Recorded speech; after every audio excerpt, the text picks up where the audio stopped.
የዛሬ መልእክቴ ቢያስቆጣችሁም ቢያሳዝናችሁም ባይገባችሁም ቢገባችሁም እስከመጨረሻው ስሙት። አይ ጥያቄ ያለኝ አልገባኝም ይሄ አባባል ምትሉ ካላችሁ ስልኬም ቢሮዬም ምንም ክፍት ነው ለማለት ነው። በዚህ አጋጣሚ ምናልባት ከወቅታዊ ጉዳይ ጋር ተነስቼ ያየኋቸውን ትዝብቶች የሰሙኋቸውን ስሰማቸውም የመጣኋቸውን ትዝብቶች በአጭሩ ለማስቀመጥ ያክል ነው። ይሄንን ንግግር በመናገሬ ኃላፊነቱን እኔው ራሴ በራሴ ወስዳለሁ ማለት ነው።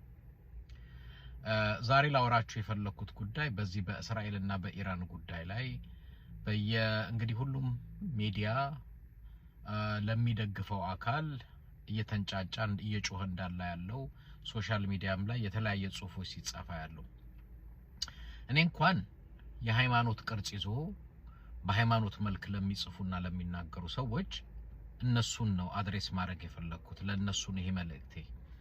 ምክንያቱም የእስራኤልና የኢራን ግጭት ሃይማኖታዊ መልክ አልብሶ ድል ለእስራኤል ወይ ድል ለኢራን የሚል አካሄድ ስላየው ያንን እንደ አንድ ክርስቲያን እንደ አንድ ሃይማኖትን እንደተከታተለ እንዳነበበ እንዳስተማረ እንደተማረ እንዳጠና ሰው መልከታዬን ላስቀምጥ ነው። መልከታዬን ማስቀምጠው እንደ ክርስቲያን ከመጽሐፍ ቅዱስ ፐርስፔክቲቭ ከመጽሐፍ ቅዱስ መልከታ ይሆናል ማለት ነው። በመጀመሪያ ግልጽ ለማድረግ እግዚአብሔር በዚህ ጦርነት ውስጥ የለበትም። ይሄ ጦርነት ፖለቲካዊ ነው፣ የጥቅም ነው፣ የስግብግብነት ነው። እግዚአብሔር ከእስራኤል ሳይድ የሚይዝበት ከኢራን ሳይድ የሚይዝበት የለም። አንድ እስራኤላዊም አንድ ኢራናዊ ለእግዚአብሔር እኩል ነው፣ ምንም ልዩነት የለውም። እስራኤል የሚባል ስፔሻል ህዝብ በመጽሐፍ ቅዱስ ውስጥ አሁን ሰዓት አሁን ባለንበት የለም። ለእግዚአብሔር አይሁዳዊ የለም፣ ግሪካዊ የለም፣ አይሁዳዊ ግሪካዊ የተማረ ያልተማረ ባሪያ ጌታ የሚባል የለም። ሁሉም እኩል ነው። ማንንም ይበልጥ የለም፣ ማንንም ያንስ የለም። ሁላችን እኔ በማምነው እኔ በማመልከው እኔ በመከተለው የመጽሐፍ ቅዱስ እውነት ሁላችንም በእግዚአብሔር ፊት እኩል ነን። ሁላችንም ደካማ፣ ሁላችንም ኃጢያተኛ፣ ሁላችንም ከእግዚአብሔር የራቅን ሰዎች ነን። ማንንም በዜግነት ለእግዚአብሔር ቅርብ የሆነ የለም። ወደ እግዚአብሔር የሚያቀርበን አንድና አንድ ነው። እሱም በሰው ልጆችና በአብ መካከል ስለ ሰው ልጆች ሁሉ ከሰማያት ሰማያት የመጣ ስጋ የለበሰ አምላክ ሆኖ ሳለ ሰው በመሆን በሰው ላይ ሊደርሱ የሚችሉ ነገሮችን ሁሉ የተቀበለ ስለ ዓለም ሁሉ የሞተ በሶስተኛውም ቀን የተነሳ የእግዚአብሔር ልጅ ክርስቶስ ኢየሱስ ለሁላችንም ወደ አብ የምንቀርብበት የኃጢያት ስርየት ምህረት የምናገኝበት ከኃጢያታችን የምንነጻበት በእርሱና በእርሱ ብቻ ነው። በአንድ ልጁ በጌታችን በመድኃኒታችን በኢየሱስ ክርስቶስ ስራ የምንጸድቅ በስሙ የኃጢያት ስርየት የምናገኝ ነን። ከሱ በስተቀር ሌላ በዜግነት ለእግዚአብሔር ስፔሻል ህዝብም ስፔሻል ዜግነትም የለም። 4 ነጥብ። አንዳንዶች የክርስትና እምነት ተከታይ ነን የምትሉ ኬት እንዳመጣችሁት አላቅም፣ ኬት እንደምታመጡትም አላቅም። ሁሉ ጊዜ እስራኤል ሲሞት እግዚአብሔር የሚያዝን ሌላ ሰው ሲሞት ግን እግዚአብሔር ምንም የማያገባው አድርጋችሁ የምታቀርቧላችሁ። ክርስቶስ ኢየሱስ መድኃኒታችን የሞተው ለዓለም ሁሉ መጽሐፍ ሲናገር በእርሱ የሚያምን ሁሉ የዘላለም ሕይወት እንዲኖረው እንጂ እንዳይጠፋ እግዚአብሔር አንድያ ልጁን እስኪሰጥ ድረስ ዓለሙን እንዲሁ ወዷልና ነው የሚለው እንጂ እስራኤልን ወዷልና የሚል የለም። ክርስቶስ ኢየሱስ መድኃኒታችን ወደ ዓለም የመጣው ለሰው ልጆች ለዓለም ሁሉ ነው። ስለዚህ የሰው ልጅ ሕይወት በእግዚአብሔር ፊት ክቡር ነው። የሁሉም ሕይወት ክቡር ነው። አረብ ሆነ እስራኤል ሆነ አፍሪካዊ አውሮፓዊ ቻይናዊ ሆነ ህንዳዊ ኤዥያዊ ሆነ ሳውዝ አሜሪካዊ ሁሉም በእግዚአብሔር ፊት እኩል ነው። ለሁሉም ክርስቶስ ሞቷል። የሁሉም ነፍስ በእግዚአብሔር ፊት ክቡር ነው። የእስራኤልንና የኢራንን ጦርነት ሃይማኖታዊ መልክ ለማስያዝ የምታስቡም የምትጥሩም ስላላችሁ ነው። ከስተታችሁ ብትታቀቡ ጥሩ ነው። ፖለቲካ ነው፣ ጥቅም ነው። ብዙ ጊዜ እኛ የእስራኤል ስትገድል ጽድቅ ነው፣ ሌላው ደግሞ እስራኤልን ሲያጠቃ ኃጢያት ነው ከየት እንዳመጣ ነው እኔ አላውቅም። ኢንፋክት እውነትን እንነጋገር ከተባለ ዛሬ በመካከለኛው ምስራቅ አንድ የመካከለኛው ምስራቅ ሰላም የሚነሳ አንዱ ትልቁ ስርዓት የእስራኤል መንግስት ነው። የእስራኤል መንግስት ኔታንያሁ የሚመራው የእስራኤል መንግስት የእስራኤል ስርዓት ለመካከለኛው ምስራቅ ብቻ አይደለም ለዓለምም ሰላም መንሳት ጠንቅ የሰላም ጠንቅ ነው ባጭሩ። የእስራኤል መንግስት የእስራኤልን ፖለቲካ የሚመራው ኔታንያሁ የሚባለው የሰላም ጠንቅ ነው። ስለ ሰው ልጆች ደንታ የሌለው ህፃን ቢሞት እናት ቢሞት ትልቅ ትንሽ ደንታ የሌለው ስርዓት ነው። ኢንፋክት እስራኤልን የሚደግፉ ሰዎችም ለእግዚአብሔር ብለው የሚደግፉ አይደለም፣ ለጥቅማቸው፣ ለሆዳቸው፣ ለፖለቲካቸው ነው። ሌላ ከእግዚአብሔር ጋር አታገናኙት። እግዚአብሔር በእናንተ ደም ውስጥ በእናንተ ግድያ ውስጥ የለበትም። እግዚአብሔር ፍጹም፣ እግዚአብሔር ንጹህ፣ እግዚአብሔር ቅዱስ፣ እግዚአብሔር ፍቅር ነው። የሰው ልጆች ሁሉ ይወዳል። የናንተ የተጨማለቀ የምድር ፖለቲካ ህፃን እየገደላችሁ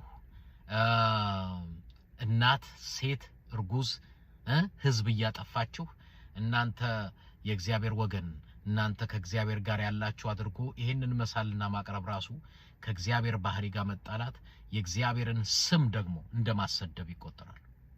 እስራኤል በየትም ሀገር ለምትጨፈጭፈው ጭፍጨፋ የራሷ ነውር፣ የራሷ ኃጢያት፣ የራሷ ጥቅም ከእግዚአብሔር ጋር የተገናኘ ነገር የለውም። ብዙ ህፃናት ብዙ እናቶች በፍልስጤም ውስጥ ሲጨፈጨፉ አይተናል። የለበትም እግዚአብሔር። ኢንፋክት የእስራኤልን ታሪክ ካጠናን ምናየው እስራኤል እንደ ህዝብ ከእግዚአብሔር ጋር ሲጣላ ከሙሴ ጋራ ሲጣላ የነበረ የእግዚአብሔርን ነቢያት ሲያሳድዱ የነበሩ ሲገሉ የነበሩ በክርስቶስ ኢየሱስ የነበሩ ሐዋርያቶችን ሲገሉ የነበሩ ኢየሱስ ክርስቶስን የሰቀሉ ከእግዚአብሔርም የተጣሉ ከሰውም የተጣሉ እንደሆነ የመጽሐፍ ቅዱስ እውነት ይነግረናል። ለእስራኤል ጸሎትና ልመናዬ እውነትን እንዲያውቁ ከሁሉ በላይ ክርስቶስን እንዲያውቁ በንስሐ እንዲመለሱ የሰውን ልጆች እኩል ማየት እንዲጀምሩ እኛ የእግዚአብሔር ምርጥ ነን ምናምን ይሄ የመረጣቸው ሰይጣን ኮነን ያላቅም ሌላ ነገር የለውም። ሀቅ ነው። እኔ የምናገረው እውነት ነው፣ ውሸት አይደለም። አንድ ጊዜ መድኃኒታችን ጌታችን ኢየሱስ ክርስቶስ ኃጢአት የሚያደርግ የኃጢአት ባሪያ ነው፣ ባሪያ ለዘላለም በቤት አይኖርም ሲል እኛ ለማንም ተገዝተን አናውቅም፣ የማንም ባሪያ አይደለንም አለ።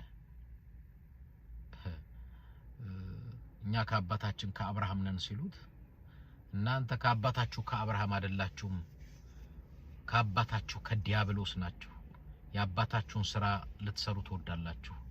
ዲያብሎስ ከመጀመሪያ ነፍሰ ገዳይ ነው፣ እናንተም የሱን ስራ ነው ለማድረግ የምትፈልጉት አላቸው። አለቀ። ማንም ሰው የሰውን ነፍስ የሚገድል በሙሉ ከዲያብሎስ ነው። አለቀ። 4 ነጥብ። ስፔሻል ዜጋ ነኝ ስፔሻል ምናምን እግዚአብሔር የእስራኤል አምላክ የሚባል የለም። አሁን በመድር ላይ ያለው የሰው ልጆች አምላክ ነው። እግዚአብሔር ለአረቡም አምላክ ነው፣ ለእስራኤሉም አምላክ ነው፣ ለኤዥያውም ለሁሉም አምላክ ነው። ለእስራኤል ብቻ የሚባል አምላክ ለእስራኤል ብቻ የሚባል ምናምን የለም። ይሄ የሃይማኖት የውሸት ትምህርት ነው። በአዲስ ኪዳን ነው የምንኖረው፣ በብሉይ ኪዳን አይደለም። ኢንፋክት በብሉይ ኪዳን እግዚአብሔር ጠራቸው፣ እግዚአብሔር መረጣቸው። ከዛ በኋላ አመጹ። ከዛ በኋላ እግዚአብሔርን እምቢ አሉ። ችግር የለም ህዝቤ ያልሆነውን ህዝቤ ብዬ ያልተጠራውን የተጠራ ብዬ አስቀናቸዋለሁ አለ። እግዚአብሔር ወደ ዓለም ሁሉ ሄደ። አሁን እኛንን ምርጥ እኛን እንደተጠራን የትኛው እግዚአብሔር የለም። አሁን የምናመልከው እግዚአብሔር የሰው ልጆች ሁሉ እስራኤላዊው በእግዚአብሔር ፊት ክቡር ነው፣ ፍልስጤማዊው በእግዚአብሔር ፊት ክቡር ነው። ሌላ ነገር የለውም። ሌላ የሃይማኖት ይሄ ድል ለእስራኤል ድል የምንም ድል የለም። እዚህ ደም ማፍሰስ ነው ያለው። ይሄንን ድል ለእስራኤል ድል ለኢራን ድል ለቅብርጥስ የምትሉ የሃይማኖት ሰዎች ካላችሁ ንስሐ ግቡ። እናንተ በንጹሃን ደም በሰው ደም የምትቀልዱ ናቸው። ክርስቶስ የሞተው ለሰው ልጆች ሁሉ ነው። የማንም ደም እንዲፈስ ማንም እንዲሞት አይፈልግም። 4 ነጥብ። አሁን በዚህ መካከለኛው ኢራን ላይ ለተደረገው ነገር ማን ነው ቀድሞ አጥፊው ደብዳቢው ማን ነው? እስራኤል አይደለች እንዴ? ነች። እስራኤል ትኮተኩታለች፣ ታጠፋሃለች። ሲተኮስባት የቃል ኪዳን ህዝብ ጠፋ ትላላችሁ። የቃል ኪዳን የሚባል የለም። ቃል ኪዳን በክርስቶስ ነው። በክርስቶስ ኢየሱስ አምኖ የዳነ ብቻ እሱ የቃል ኪዳን ህዝብ ነው። ሌላ ቃል ኪዳን የሚባል የለም በዜግነት። እንዲህ ብላችሁ የምታስተምሩ ክርስቲያኖች ካላችሁ እኔን አናግሩኝ እስቲ። ከየት ያመጣችሁት መጽሐፍ ቅዱስ? ከየት ያመጣችሁት እውነት ነው? የውሸታችሁን ነው። ውሸታችሁ። እናንተም ነፍሰ ገዳይ ናችሁ። በነፍስ መግደል ውስጥ የለም። በደም መፋሰስ ውስጥ እግዚአብሔር የለም። በጦርነት ውስጥ እግዚአብሔር የለም። 4 ነጥብ። ከዚህ በፊት ጦርነት ይዞት የሚመጣው ሰላም ምንም የለም። በጣም የሚገርመን በጦርነት የሚመጣ ሰላም ጦርነት ነው የሚወልደው፣ ሌላ ነገር የለውም። በቃ ጦርነት ሰላም አምጥቶ ያቅም። ጦርነት ይወልዳል። ከዚህ በፊት ትግራይ ላይ ጦርነት ሲጀመር ብዙዎች የመሰላቸው ትግራይ ላይ ትግራይ ጠፍቶ ትግራይ ጦርነት አልቆ ሰላም መጥቶ ምን አይደለም። የትግራይ ጦርነት ወለደ። አሁን አማራ ክልል ያለውን ጦርነት ወለደ። አሁን የኢትዮጵያና የኤርትራን ጦርነትን ፍጥጫውንም እሱንም የወለደው የትግራይ ጦርነት ነው። ጦርነት ይወልዳል እንጂ በጦርነት የሚመጣ ሰላም የለም። ሰላም የምትጸልዩ ከሆናችሁ ሰላም ለእስራኤል ህዝብ፣ ሰላም ለኢራን ህዝብ፣ ሰላም ለፍልስጤም፣ ሰላም ለሰው ልጆች ብላችሁ ጸልዩ። እስራኤል ብቻ በሰላም የሚኖር ሌላው ህዝብ ደግሞ ጦርነት እንዲኖር ጸልይ የሚል የመጽሐፍ ቅዱስ ክፍል የለም። እንዲምታስተምሩ ውሸታሞች ናችሁ። ፋክት አንዳንድ ትምህርት አለ። አሜሪካ የተባረከችው እስራኤልን ስለምትረዳ ነው። አሜሪካ የተባረከች አይደለችም። አሜሪካ የተረገመች ነች። እናንተ የአሜሪካን ታሪክ እኮ ስለማታውቁ ነው። በጃፓን ውስጥ ሂሮሺማ በአቶሚክ ቦምብ ስንት ንጹሃን እንደገደሉ፣ በቪየትናም ስንት ንጹሃን እንደገደሉ፣ ስንት ያገሩ ተወላጅ ኔቲቭ ኢንዲያንስ ከ12 ሚሊዮን በላይ እንደገደሉ አታውቁም? ታሪክ አሜሪካ ሀብታም የሆነችው አሜሪካ ሀብታም የሆነችው ስለምትዘርፍ፣ ስለምትገድል፣ ገላ ስለምትበላ ነው። ሌላ ነገር የለውም። እውነታው ፖለቲካው እሱ ነው። ስለዚህ ፖለቲካን እንደ በረከት አትውሰዱት። ነጮች የተባረኩት እኮ እንደዚህ ስለሚያደርጉ ነጮች ስለዘረፉ ነው። ከአፍሪካ ኮሎናይዝ አድርገው የአፍሪካን ጥሪት የአፍሪካን ሀብትና ንብረት ስለዘረፉ ሀብታም ሆኑ። እግዚአብሔር ስለባረካቸው አትበሉ። ውሸት ነው። ከነጮች በላይ ግፍ የሰራ አፓርታይድ እያለ የባሪያ ንግድ እያለ ባሪያን እንደ ሰው ሳይሆን እንደ እንስሳ እየቆጠረ ሰንሰለት እያሰረ ያሰቃየ ማን አለ? ታሪክ አታውቁም። ዝም ብሎ በሃይማኖት የተሸበባችሁ እውነትን ማታውቁ ህዝብ ዕውቀት ከማጣቱ የተነሳ ጠፍቷል ነው የሚለው። ትልቁ ብልጽግና በመድር ላይ ብር ማካበት አይደለም። ትልቁ ብልጽግና የእግዚአብሔር መሆን ነው። ለእግዚአብሔር መሆን ነው። በመንፈሳዊ በረከት በሰማያዊ በረከት መባረክ ነው። እሱ ነው ትልቁ በረከት። መጽሐፍ ቅዱስ እግዚአብሔር በክርስቶስ ኢየሱስ በሰማያዊ ስፍራ በመንፈሳዊ በረከት ሁሉ የባረከን ነው የሚለው። በረከት ሰማያዊ ነው። በመድር ያለ ሀብትና ንብረትም አዋል ክርስቲያኑም አረቡም የሚያምነውም አያምነውም ሁሉም አለው። ትልቁ በረከት እሱ አይደለም። ስለዚህ በረከትን ስታስቡ ከብር ጋር ብቻ አታገናኙት። እሱ አይደለም ዋናው ትልቁ የአዲስ ኪዳኑ በረከት ሰማያዊ ነው፣ መንፈሳዊ ነው። የምድር በረከት ከሰራ ታገኛለህ ነው። ዘርፈህ ሀብታም መሆን ትችላለህ። አዎ ትችላለህ። አውሮፓውያኖች ስንት የአፍሪካ አገር ገለው ዘርፈው ገዝተው ሀብታም ሆነዋል። ስለዚህ አንዳንድ ጊዜ መንፈሳዊ አረዳዳችን መስተካከል መታረም አለበት። ቅጥ ያጣ ስነ ስርዓት የሌለው በየቤተ ክርስቲያኑ የሚሰበኩ ስብከቶች እኮ በአዲስ ኪዳን መነጽርና በአዲስ ኪዳን ወንፊት ብታበጥሯቸው ዜሮ ናቸው፣ ባዶ። ስለዚህ ስለ ሰላም ከጸለያችሁ ለሁሉ ሰላም ይሁን። ሁሉም ክቡር ነው። ማንም ለእግዚአብሔር ስፔሻል የሚባል ህዝብ የለም። ውሸት፣ አጭበርባሪ፣ ማንም አጭበርባሪ። ስለዚህ እኔ ሐቁን እንድታውቁ እፈልጋለሁ። ይሄንን ሐቅ ደግሞ ሰምታችሁ ሌሎች እንዲሰሙት ማድረግ ይችላልላችሁ። ከዚህ ውጪ ሌላ እውነት አለ የምትሉ ነው እስቲ ድል ለሰው ልጆች ሁሉ፣ ለምድር ሁሉ ሰላም ይሁን።